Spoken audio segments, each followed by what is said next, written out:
Vocation বিচিত্র স্বাদ by Rabindranath Tagore.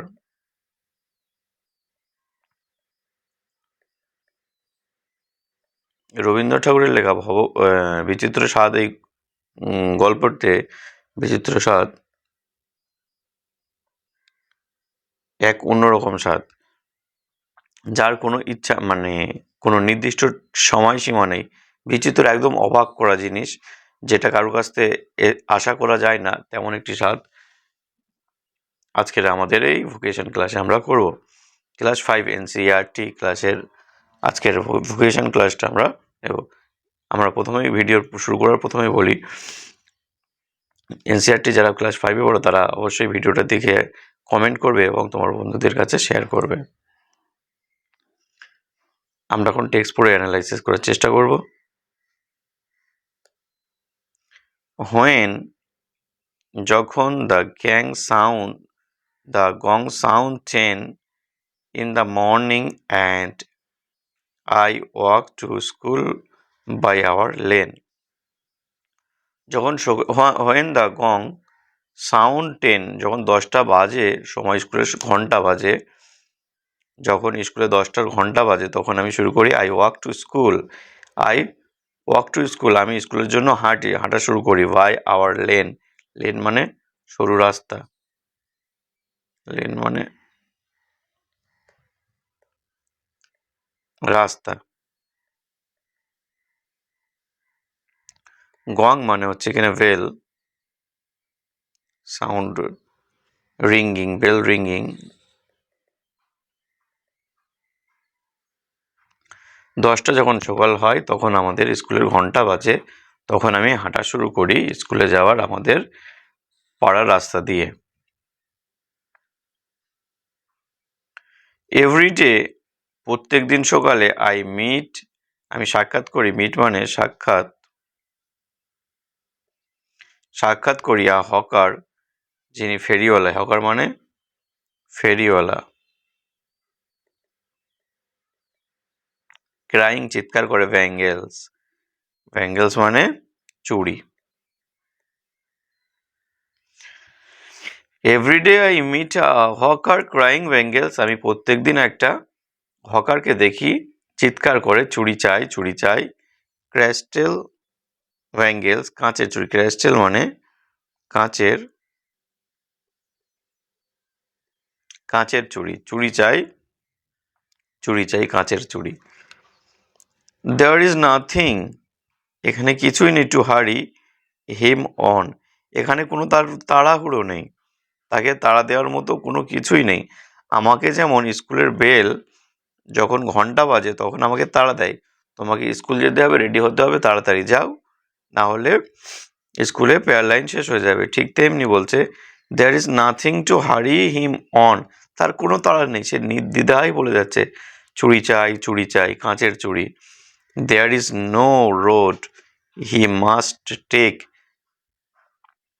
এমন কোনো রাস্তা নেই যেখানে তাকে যেতেই হবে, এমন কোনো নির্দিষ্ট রাস্তা নেই যেখান দিয়ে তাকে যেতে হবে। এখানে কি বলছে, আমাদের স্কুলে যাওয়ার জন্য একটা রাস্তা আছে, যেমন যে রাস্তাটা, সেই রাস্তাটা আমাদেরকে যেতে হবে। কিংবা আমরা যদি মনে করি কলকাতায় যাব, তাহলে কলকাতার জন্য একটা নির্দিষ্ট রাস্তা আছে, আমরা এখান থেকে ওখানে যাব। কিন্তু লেখক অর্থাৎ রবীন্দ্রনাথ টেগর যে বলছে, যে ফেরিওয়ালার কথাটা বলছে, যে তার কোনো নির্দিষ্ট সময়সীমা নেই, তার হাতে অফুরন্ত সময় যেন বেঁধে দিয়েছে, আর তার এমনও কোনো রাস্তা নেই যে রাস্তাটাই তাকে যেতে হবে। তার যখন যে রাস্তাটাই যেতে মনে হয় তখন তিনি সে রাস্তাটাই চলে যায়। নো প্লেস, কোনো জায়গা, he must go to, no time when he must come home, তার কোনো নির্দিষ্ট গন্তব্য নেই। There is no road he must take, তার এমন কোনো রাস্তা নেই। No place he must go, তার কোনো যাওয়ার জন্য এমন কোনো জায়গা নেই। No time when he must come home, আর বাড়ি ফেরার সময় তার কোনো গন্তব্য নেই, আর বাড়ি ফেরার সময়ও তার কোনো সময়সীমা নেই, সে যখন চায় সে বাড়ি চলে আসতে পারে। আই উইশ, আমার ইচ্ছা, দ্য বয়, লিটল বয়।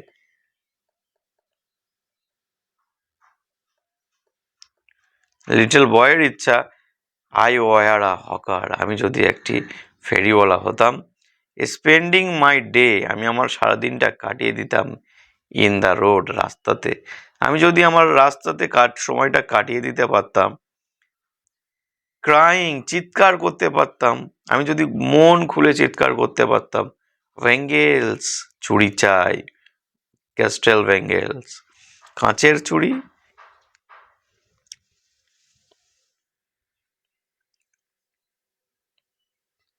এবং দ্বিতীয় পর্যায়ে এসে লেখক বলছে, ইউনিট 2-তে লেখকের প্রথম ইচ্ছা আমাদেরকে জানিয়েছে যে আমি হতে চাই একটা ফেরিওয়ালা, যেখানে না কোনো বাধা থাকবে, না কোনো সময়সীমা থাকবে। আমি যখন যেখানে খুশি ইচ্ছা যেতে পারবো, এমন একটা আমি সময় চাই। আমি একটা এমন জীবন চাই যেখানে কেউ তাকে বলবে না এই সময় তোমাকে স্কুল আসতে হবে, এই সময় তোমাকে বাড়ি ফিরতে হবে, অথবা এই রাস্তা দিয়ে তোমাকে যেতে হবে। হোয়েন অ্যাট 4 in afternoon, যখন 4টে বাজে, আই কাম ব্যাক, আমি ফিরে আসি from the school. Come back মানে ফিরে আসা, ফ্রম দ্য স্কুল মানে স্কুল থেকে। আই ক্যান সি, আমি দেখতে পাই, থ্রো দ্য গেট, গেটের বাইরে, অফ দ্যাট হাউস, ওই বাড়িটি। আমি দেখতে পাই, I can see through the gate, আমি গেটের গেট দিয়ে দেখতে পাই, অফ দ্যাট হাউস, ওই বাড়িটি। The gardening, the gardener digging the ground, সেই মালি মাটি কোপাচ্ছে। আমি দেখতে পাই স্কুলের, যখন স্কুল ছুটি দেয় 4টের সময়, তখন আমি স্কুলের গেট দিয়ে দেখতে পাই ওই বাড়ির সামনে একটা মালি মাটি কোপাচ্ছে। He does what he likes, he does এখানে প্রেজেন্ট ইনডিফিনাইটের জন্য, প্রেজেন্ট ইনডিফিনাইটে হি থার্ড পারসন সিঙ্গুলার, সেজন্য হির পরে ডাজ ব্যবহার করা হয়েছে। He likes with his spade, সে তার কোদাল দিয়ে যা খুশি তাই করে, সে তার কোদাল খুশি যা খুশি খুঁড়তেই থাকে। হি সয়েলস হিজ ক্লথেস উইথ ডাস্ট, তার সে ধুলোবালিতে তার জামা কাপড় নোংরা করে। হি সয়েলস মানে তার কাপড়, সয়েলস মানে নোংরা করে। সয়েল মানে মাটি, সে মাটি এখানে বলা হচ্ছে নোংরা। এই ধুলো, ক্লোদেস, সয়েলস মানে মাটি বা ধুলোবালি, সে মাটি বা ধুলোবালি দিয়ে হিজ ক্লথেস উইথ ডাস্ট, পরিপূর্ণ করে, নোংরা করে, ডাস্ট মানে নোংরা, তার জামা কাপড়। Nobody takes him to task if he gets baked in the sun or gets the wet. Nobody takes him, তাকে কেউ নিয়ে যায় না, কিংবা কেউ টু টাস্ক, বকুনি দেওয়ার জন্য, টাস্ক বকুনি। He gets baked in the sun and gets wet, সে রোদে পুড়লেও তাকে কোনো কেউ বলে না, আর ওয়েটস ভিজলেও তাকে কেউ কোনো কিছুই বলে না। আই উইশ, আমি চাই, আই ওয়্যার আ গার্ডেনার, একটা মালি হতে। ডিগিং অ্যাওয়ে, আমি খুঁড়তে চাই, অ্যাট দ্য গার্ডেন পুরো বাগানটা। উইথ নো বডি স্টপ, কেউ থাকবে না আমাকে বোকার মতো, কেউ আমাকে বকবে না। মি ফ্রম ডিগিং, মাটি খুঁড়তে। আমি চাই, যে প্রথমে বলেছে আমি চুড়ি চাই, কাঁচের চুড়ি বলে হাঁকবো, কেউ আমাকে রাস্তা দিয়ে নিয়ে আসবে না, কেউ আমাকে বলবে না বাড়ি আসো। এবং স্কুল ছুটির সময় যখন সে দেখে একটা মালি মাটি খুঁড়ছে, মাটি কোপাচ্ছে, সে বলছে আমি এমন একটা জীবন চাই যেখানে আমি সারাদিন রোদে পুড়বো, বৃষ্টিতে ভিজবো, আর মাটি খুঁড়ে যাব, কেউ আমাকে বলবে না তুমি থামো, কেউ তোমাকে বকবে না কেন বৃষ্টিতে ভিজছো কিংবা রোদে ভিজছো, আমি এমন একটা জীবন চাই। And in the third stanza, Tagore Rabindranath Tagore বলেছেন, just as it gets dark, যখন এটা সন্ধে নেমে আসে, in the evening my mother sends me to bed, যখন সন্ধ্যাবেলা অন্ধকার নেমে আসে তখন আমার মা ঘুমানোর জন্য বিছানায় পাঠিয়ে দেয়। ডার্ক মানে অন্ধকার, অর্থাৎ রাত। ডার্ক মানে এখানে that refers to night. I can see, আমি দেখতে পাই, থ্রু মাই ওপেন উইন্ডো, আমার জানালা দিয়ে, উইন্ডো ওপেন জানালা, খোলা জানালা, আমি আমার খোলা জানালা দিয়ে দেখতে পাই, দ্য ওয়াচম্যান, ওই নাইট গার্ড যিনি ওয়াচম্যান অর্থাৎ পাহারাদার, ওয়াকিং আপ অ্যান্ড ডাউন, সে হাঁটছে এবং চলছে, কখনো হাঁটছে আবার বসছে। দ্য লেন ইজ ডার্ক, পুরো লেন রাস্তাটা পুরো অন্ধকার হয়ে আছে। অ্যান্ড লোনলি, সে একা, লোনলি একা। And the street lamp stand, এবং দেখতে পাই আমরা স্ট্রিট ল্যাম্পটা যেটা জ্বলছে, লাইট পোস্টের ল্যাম্প পোস্টের মাথায় একটা লাল বাতি জ্বলছে। Like a giant with red eyes in its head, তার মাথায় একটা, লাইট পোস্টের মাথায় একটা লাল চোখ নিয়ে যেন একটা দৈত্যর মতো দাঁড়িয়ে থাকে লাইট পোস্টটা। The watchman swings, the watchman পাহাদার, swings his lantern and walks with his shadow at his side, এবং সে কি করে, পাহারাদার তার লণ্ঠন দোলায় আর পাশে নিজের ছায়াকে নিয়ে হাঁটে। সে যেন আর কাউকে লাগবে না, সে তার ছায়ার সাথে হাঁটতে থাকে, তার ছায়ার সাথে কথা বলতে থাকে, তার লণ্ঠন অর্থাৎ তার বাতিটাকে হাতে করে নিয়ে। And never once goes to bed, সে একবার তরেও ঘুমাতে চায় না ইন হিজ লাইফ, তার সেই সারা রাতটার জন্য। সে তার জীবনে কোনোদিন এইভাবে ঘুমোতে যায় না রাত্রের বেলা। আই উইশ, আমি যদি পারতাম, আমি চাই, আই ওয়ার আ ওয়াচম্যান, আমি একটা ওয়াচম্যান হতে চাই, আমি একটা পাহারাদার হতে চাই। ওয়াকিং দ্য স্ট্রিট, আমি সারা রাত ধরে হাঁটবো, অল নাইট, সারা রাত রাস্তায় হাঁটতে থাকবো। চেসিং দ্য শ্যাডোজ, উম, আমি আমার ছায়ার সাথে সাথে হাঁটবো, আমার ছায়াটাকে তাড়া করব, তাড়া করতাম। উইথ মাই লন্ঠন, আমার হাতে একটা ছোট্ট লন্ঠন, লন্ঠন থাকবে, সেই লন্ঠনটাকে আমি ধোলাবো আর আমি আমার লাইফটা উপভোগ করব। আমি চাই না এমন জীবন, যে জীবনে আমার সকালবেলা মা উঠে বলবে স্কুলে যাও, স্কুলের জন্য তৈরি হও। আমি চাই না এমন জীবন যে রাস্তা দিয়ে, একটা রাস্তা দিয়ে হেঁটে যেতে হবে।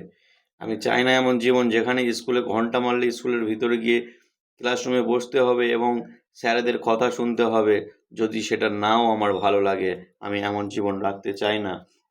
আমি আমার জীবনটা বিচিত্র স্বাদ, আমি জীবনটাকে উপভোগ করতে চাই, আমার যখন যেটা ইচ্ছে হবে আমি সেটা করতে চাই। রবীন্দ্রনাথ ঠাকুর এই কবিতার মধ্যে তার নিজের ইচ্ছাকে বর্ণনা করেছেন। এখন আমরা এই কবিতার প্রশ্ন উত্তরগুলো করব। Who is the speaker, who is the speaker in the poem, এই গল্পে, এই কবিতাতে লেখক, এই কবিতাতে স্পিকার কাকে বোঝানো হয়েছে। এই কবিতাতে আমরা দেখব, এই কবিতাতে স্পিকার বলতে বোঝানো হচ্ছে the speaker in the poem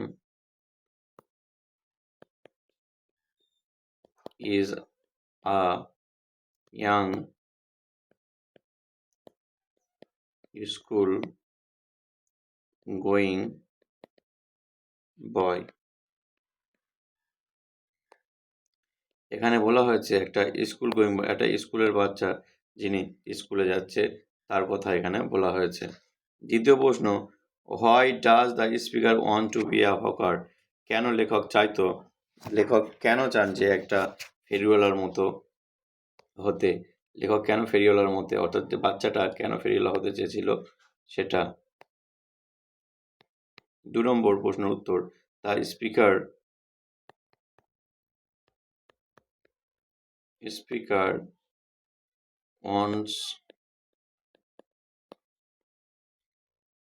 wants to be a hawker because he thinks a hawker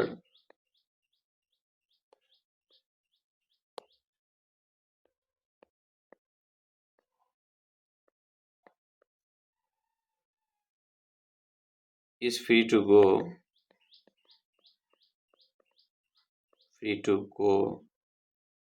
anywhere. কবি মনে করেছিল যে যে হকার হবে সে যেখানে ইচ্ছা যখন ঘুরতে পারবে, সেজন্য তিনি হকার হতে চেয়েছিল।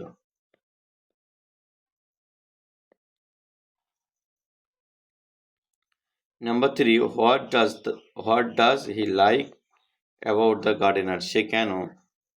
সে মালি হতে চেয়েছিল। হোয়াট ডাজ হি লাইক, সে কেন মালিকে পছন্দ করতো, মালি হতে চাইতো।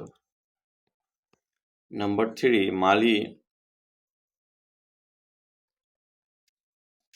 he likes the fact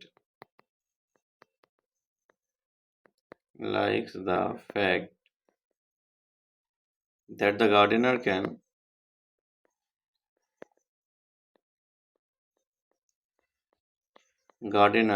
can soil his clothes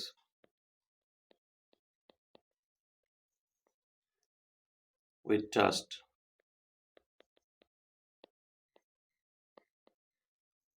and do whatever he wants. Dust and do whatever he wants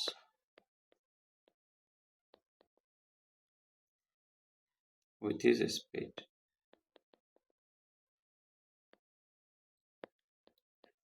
সে মনে করেছিল যে যে মালি হবে, যে গার্ডেনার হবে, সে যখন যা ইচ্ছা করতে পারবে। সে ধুলো মাখতে পারবে, কাদা মাখতে পারবে, রোদে রোদে রোদে পুড়তে পারবে এবং বৃষ্টিতে ভিজতে পারবে। সেই জন্য সে মালি হওয়ার ইচ্ছা প্রকাশ করেছিল। What does the speaker compare the street lamp to? Street ল্যাম্পের সাথে কি তুলনা করেছে এখানে? The speaker compare the street lamp, 4 নম্বর, the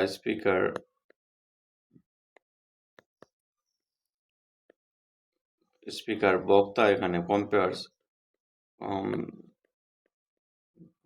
the street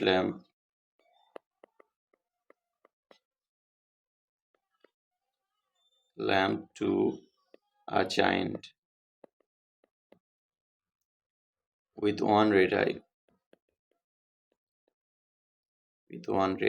eye in its lamp in its head. বক্তা দ্য স্পিকার ল্যাম্পটির সাথে ল্যাম্পপোস্ট কি মাথায় একটি লাল চোখলা দৈত্যের সাথে তুলনা করেছে। লাল চোখলা দৈত্য। On the basis of the poem that you have read, তুমি এই গল্পটি পড়ে share the daily schedule of the স্পিকারের ডেলি শিডিউল সম্পর্কে বর্ণনা দিতে বলেছে। ডেলি শিডিউল লেখক কখন কি করে, অর্থাৎ বাচ্চাটি কখন কি করে। The speakers daily schedule daily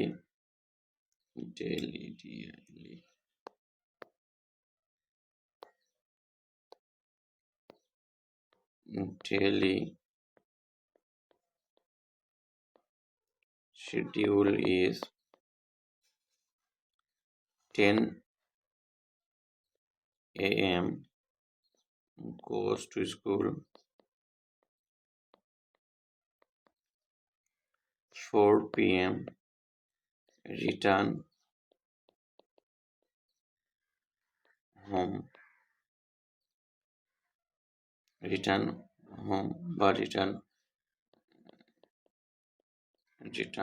from school, evening night goes to bed.